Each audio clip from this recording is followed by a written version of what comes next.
welcome to the Looping Up Show with Rebecca Chaucer, where we keep you in a loop locally. Every episode we feature the people, places, and resources you should be in the loop with. I am so excited. Today I have the president and founder of the Stress Management Institute for Health and Fitness Professionals, Robin Caruso. Such a pleasure having you here today. Thank you. I'm really excited to be here. Thank you for having me on your show. Yes. And tell me a little bit about what this business is and how it was founded. Sure. I've been a fitness professional in the medical-based fitness industry for 16 years now. Okay. And most of my client base is people with special needs. So I've been training people, and I find that a lot of people have stress. I have also lost my grandfather, so my grandmother had a great deal of stress. She actually couldn't eat. She had a lot of different problems. Wow. So I've always liked stress management. That's always been my passion. So I decided to come up with a certification for health and fitness professionals. Wow, that's interesting. Thank you. I can also go into businesses and work with different businesses on stress management for their employees. Also fitness, I can pretty much tailor any kind of program. I do mini retreats. Oh, wow. So there's a lot of different things my company can offer. My certification, I have 3 right now. I have the Stress Management Exercise Specialist, the Holistic Stress Management Specialist, and the Holistic Stress Management Consultant. Okay. So the first one, health and fitness professionals can take. You have to have a degree to be able to take that. Okay. One, you have to be a personal trainer, really, a degree or a personal training certificate. The second one is for group fitness instructors, and the third one is for anybody can take. Okay. So counselors, people with addictions, can work with their clientele with that. So it really spans a lot of different needs for people. Wow, that's really interesting. Where are you based out of? What areas do you work in? I pretty much can travel. South Jersey right now is where I'm traveling around. North Jersey, I can do workshops at different gyms. If people contact me and would like a workshop, I can also go out to places where people do counseling and do workshops for them. So I do travel to places. Okay. Very interesting. And explain to me a little bit who you said your clientele base is. You said people with special needs. How would you explain that? Yes, people with cancer, multiple sclerosis, pretty much any medical condition.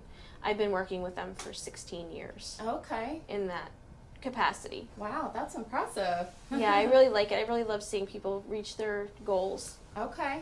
And see, them get to where they want to be. Now, I'm assuming you'll work with people who don't necessarily have special needs or a challenge. Everybody has different challenges in their life. Yes. Maybe tell me about a story about somebody that you've helped that maybe did have that special need, like you said, that was cancer related or a huge stress factor. But I'm sure you help people who also have everyday type stresses too. I do. So maybe tell me a story about somebody that you've helped along those lines. Sure. I had a woman.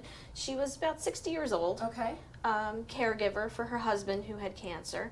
And she didn't have time for herself. She kept saying, I don't have time to work out. I don't have time for me. Wow. So I sat with her and we talked and we implemented some of the stress management techniques. And she started coming. It was only maybe 15 minutes in the beginning because she felt guilty about coming out and doing this for herself. And then as time went on, we started doing an exercise session as well as stress management. And then she got up to 3 times a week, an hour each time, which is normal for somebody to work out. And she really loves it. She enjoys it now. And I think caregivers especially need that time for themselves because you need to recharge. Because you're helping take care of somebody else, but you have to take care of yourself as well. That makes sense. Yeah. How do people find out about your services typically? Is it referral based? How would you describe how people can learn about it? Some people find me online. Okay. I have been reaching out to gyms. Okay. So if gyms would like a workshop, they can definitely reach out to me. Okay. For me to come to their gym. Right. Also, I am connected with the Medical Fitness Network. Okay. And what is that for the people who may not be familiar with it? The Medical Fitness Network is basically they're a database for the different organizations such as the Heart Association. Okay. And what they do is they look for qualified trainers who are able to work with those different populations that they help find trainers for. Interesting. So they like the trainers to have knowledge, obviously, in the areas, the people that they want to work with. Right. So I'm part of this organization that there are different certifications. So there's autism, there's cancer, and you can learn how to work with different people with special special needs, Challenges. challenges Special if they, challenges. Right. yes, exactly. Wow. So it's a great opportunity. That sounds like it. And they also ask for bloggers, so Okay. as well as I'm going to be doing that too if trainers would like to blog for me. Okay. So now I know that you target more fitness professionals, you said, to be able to support caregivers in the health industry.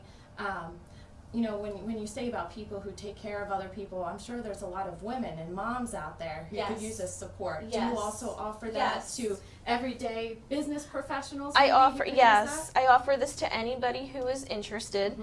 that? What my program does is we're not a cookie cutter program. Okay. So each program I have forms for people to fill out because I need to see what is causing them stress in particularly. Not everybody is the same. So what's stressing one person out may not be stressing another person out. Right. It's all perception. It's all Right. different for everybody. So this helps me to really get to the heart of the problem of what's going on and try to help people from there. Wow. Do you find that there's a number one reason for stress, or what do you find in this screening process what the most common reason for stress is? A lot of it is time management, Hmm. family, family. Especially just around the holidays. holidays. Stress levels even higher. Yes, everyday life. Just some people are more stressed at work. Some people are stressed out about work. So it's different. It is different for every person. Right. That makes sense. Yeah. Very interesting. And what would you say to somebody that is having a time management stress issue? What are maybe a couple tips you could offer? Sure. I would always say to try to get yourself ready earlier because you know you're going to be sitting in traffic in rush hours. Don't So procrastinate. right, get up a little bit earlier, start getting yourself ready. Get to bed a little bit earlier at night if you can. Establish a nighttime routine Okay. to help you get to bed earlier, Right. such as turning the television off, turning off cell phones. And that can be so challenging for people. They want to stay connected. Yes, especially people who are working because you're looking at your LinkedIn, you're looking Right. at everything going on. So when you do that, your brain stimulates, okay, it's time to stay up and keep working.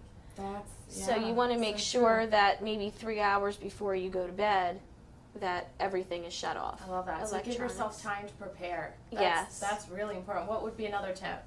I would also say to take time out for yourself. Don't feel guilty about it. Everybody needs time to recharge. So definitely give yourself that time, whether it's some meditation or Right. working out, something that you enjoy Right. doing. That's great. And especially, you know, with coming the new year, with New Year resolutions. Yes. I think those two tips would be a great thing for people to implement with their New Year's resolution. Definitely. Yes. Yeah. People can make their New Year's resolution to help themselves.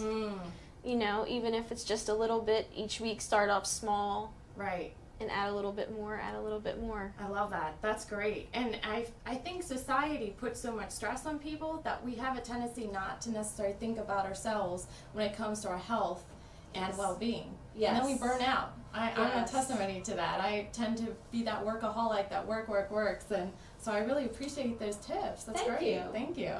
Yeah. What are a couple other things that you could say about what makes this process unique that's different than maybe from other processes out there? Actually, you know what? We're going to go into that in the second part. We're going to go to a commercial break. Okay. So I love this, and we're going to learn a little bit more about you and how you got started with this as well, okay? Okay, thank you. So thank you for tuning in to the Looping Up Show with Rebecca Charleston, where we keep you in the loop locally. We'll be back in just a few moments.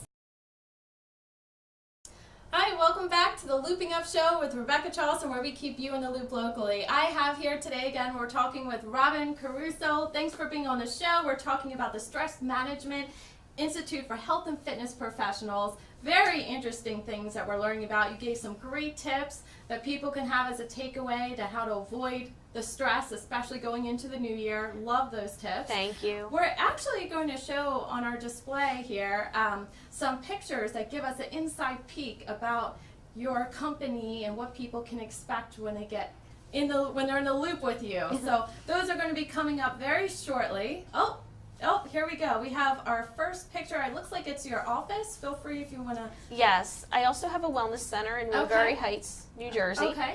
What we do is we do some of the classes and things that we have in our certification in the wellness studio. I wanted to Wonderful. be able to help people and actually implement I love what that. I'm doing.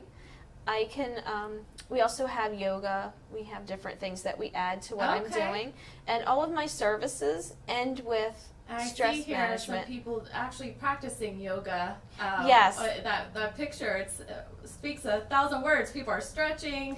That's I my, love that it's a bit of a subdued environment where people can really get into and center themselves, so to speak. I'm assuming the environment is all geared towards helping people become less stressed. yes, this is my mindful stretch class. Okay. I developed this class for people who are feeling stressed as part of my program. Wow. So, yes, we do meditation, we Okay. do light stretching, and then we go back to meditation at the end. Wow. And the stretches are similar to what's called Makaho stretches. Okay. So, what's said is when you are stretching, you may be able to release positive energy. Wow. A lot of people actually tell me they feel a lot more relaxed when they're done, Mm-hmm. even more than a typical yoga class. Hmm. So I've developed this class to help people more so for stress management. That's helping great. them How clear their often are these classes weekly, or how often They are can people get weekly. connected? They are weekly. Our Okay. wellness studio is fairly new. We've been open for about 6 months And now. where's the wellness studio located again? Woodbury Heights, Okay. New Jersey. Okay. And we have them right now about 2 times a week Mhm. until we get our studio going in more classes. Right. But we are they going to be set adding. days 2 times a week, or is it on it as? Yes, we are Wednesdays from Okay. 10 to 11 Okay. and Fridays from 10 to 11. That's great. I love that. I love Yes. that. Wonderful. So you really do give a lot of different type of tools and resources for people not just to learn, but to actually engage in what they've learned. Yes, that's very important. Practice Mhm. is very important because if you're just talking about it and not practicing it, you're not really going to get the results that you want. You So have to true. spend time practicing. That's so true. That's a great point. So you told me a little bit about how you started. You kind of hinted at it with your grandmother. Tell me a little bit about the inspiration and the challenge that came from that experience. As well as that time period, I also, as I was saying, work with people with special needs, cancer, and different people going through treatments, going through surgery. And I felt like they needed, exercise is very important, Right. but I felt like they needed something else. And a lot of people couldn't do yoga anymore just because of their injury or what they were going through. Wow. So I came up with my mindful stretch class that was first Okay. and offered it, and people were taking it, and then people without different illnesses or conditions or injuries were then saying, oh, can I take that too? That looks really good. Or Right. people who, like I said, just can't take yoga anymore. Maybe they're older. And so I actually have people from college age to people in their 90s Wow. that take this class. And so that's how you started with everything, was with the yoga in the studio? Was with my mindful stretch Mindful class. stretch. Okay. And Interesting. then everything else blossomed from there. And I really Wow. wanted to put it into a certification because I felt so many more people could be helped Right. than me just doing it myself. I was going to put it into a certification and teach others how to do this as Right. well. So walk me back a little bit to that challenging time with your grandmother and kind of what drew your interest to wanting to focus on health and wellness, and specifically the yoga and meditation. Where did you find that connection with yourself to help other people? Well, I've always enjoyed wellness. I've always enjoyed helping people figuring out, for fitness and what they needed to do wellness-wise. And then when I always liked stress management as well. That was always my niche. I always liked doing that. Right. But then when I saw with my grandmom how severe that was, to the point where she couldn't eat She couldn't talk. And what was it again that she had? Anxiety. Oh, it was just extreme anxiety. Extreme anxiety. Yeah. Right. Yeah. So she couldn't eat. She couldn't breathe. She could Mm. hardly walk. And it was due to some illness that she was also facing as My well? grandfather had passed away. Oh, wow. And it was sudden. Oh, my goodness. I'm sorry to hear that. Thank you. So from there, and I saw that, and I thought, wow, there's so many other people, not that they have severe anxiety, but even the tiniest bit that I could help somebody else is really what I wanted to do, Right. is being able to help others. Wow. And how did you walk your grandmother through that? It wasn't just me, because that's a severe case of anxiety, but we did start her out with relaxation music, soft music. She also had therapists and things like that. So her case was pretty severe. Wow. But I thought, let me just try to help any way that I love could. how you turned a challenge and hardship into something positive, not just for your family, but also to help other people as well. And the fact that was your inspiration, that's wonderful. That's really inspiring. Well, we actually have to go to our last break. Okay. But I want to go ahead and we're going to talk a little bit about your core strength, what makes your business so unique, and that's what we'll talk about when we get back. So thank you again for tuning in to the Looping Up Show with Rebecca Charleston. We'll be back in just a bit. Welcome back to the Looping Up Show with Rebecca Charleston. I have here Robin Caruso. We've been having a great conversation about her business. Now we're going to get a little deeper behind the background that you've been talking about as far as what you would say your core strength is. I know you have a lot of strengths. Obviously, you started a business, but what would you say sums up your strengths in one word? I would say motivation. I feel like I'm very motivated. I do love what I'm doing. This is a lot of fun, and I love helping people. But I do feel like I'm very motivated. Yeah, and I'm sure that there was something in your life. I'm sure motivated also means you've had to overcome different challenges. How have you been able to stay motivated, would you say, even despite challenges you've had? I've met so many different people through networking. And everybody has been so positive and so great. Even I told you about the Medical Fitness Network. I've met so many other individuals, and you just get tips. Everybody helps each other. It's really nice. That's wonderful. You know, you hit on such a good point about it's important to find your support system and your sense of community, your tribe, so to speak. Yes. Yeah. So how long have you been connected with, how long did it take you to get connected to a sense of community, so to speak, and how did you find it? I just found them online, and I thought, let me give them a call and just see what they're about, and I loved their mission from the beginning. So I thought, this is where I want to be, and I want to work with them, and it's been excellent. That's wonderful. Having the right people in your life definitely can help keep you motivated. Yes. That's great. Now, if I were to ask one of your clients or other people that have worked with you, what would they say is your core strength? I've had a lot of people tell me compassion, and on a daily basis, they actually thank me for being so compassionate with them and their different needs, because I do, even with fitness, I look at everybody as an individual. Right. And as a whole. So I'm not just looking at you on your fitness level, I'm looking at you obviously on your stress level, what's going on with you personally. Right. So I take everything into consideration when I I'm would developing imagine you're a program. A good listener when it comes to compassion. I You hear have that to be a good too. listener. Yes, or it tells me thank you for listening. Yes, I do get a lot of people and a lot of my clients just want to talk. Sometimes Right. we end up talking about things. So yeah. You know what I love about that too is people are at a very vulnerable point in their life when they're facing challenges, hardships, diseases, whatever it may be. And unfortunately, sometimes when they're in the traditional medical scene, they don't always receive that compassion or that sensitivity. Not everybody has bedside manners, so to speak. And I'm sure it's refreshing when they come to see you and have a different experience. Yeah, I definitely think so. I mean, I do hear my clients talk about a lot of the medical community as being very compassionate. I've heard many great stories. That's wonderful. Of different doctors and nurses who've helped people along the way, physical therapists. So yeah, I think there are a lot of people out there that really do want to help. And what I would imagine is that you could be a great connector. If somebody's having some challenges, maybe with their practitioner, maybe they're not being heard, I would imagine you have a great referral network. I'm sure you could refer them to different places that you've I do, and I do like connecting with doctors and the medical community and helping. So if I have somebody even that's in my own wellness facility and I know they need to see a therapist, I can give them a few names for people to go to. Right. Because we obviously don't try to be therapists. Okay. So I do lean on the medical community to be able to refer Right. different people out. So I would imagine, let's say, a caregiver, especially older children are taking care of their of their parents now. Yes. I would imagine maybe at the beginning of that stage where they don't know who to go to, trying to navigate so many different options, you would be a great first person to go to kind of help them navigate through different options. As much as I can, yes. I do enjoy doing that, trying to help people. Right. Or refer them to somebody who can help them. That's or great. Get them to where they need to be. Right. Yeah. That's wonderful.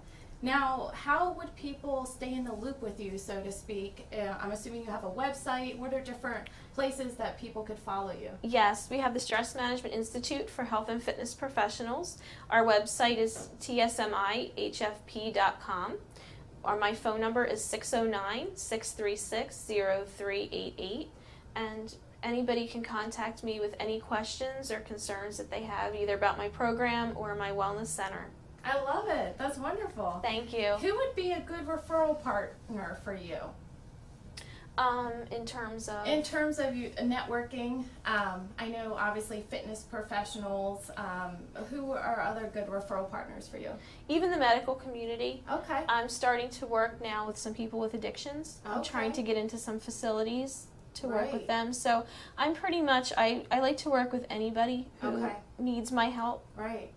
I love that. Yeah. What a great place to end on. Compassionate, helpful, great listener. It's been a pleasure meeting with you today. Thank you. I am looking forward to staying in the loop with you and everything that you're doing to impact the local community. Thank you so much, you Rebecca, being for on the having show me. Today. Of course. Thank you again for being on the Looping Up Show with Rebecca Charleston, where we keep you in the loop locally. Remember, the best way to stay in the loop is loopingup.com. We'll see you next time.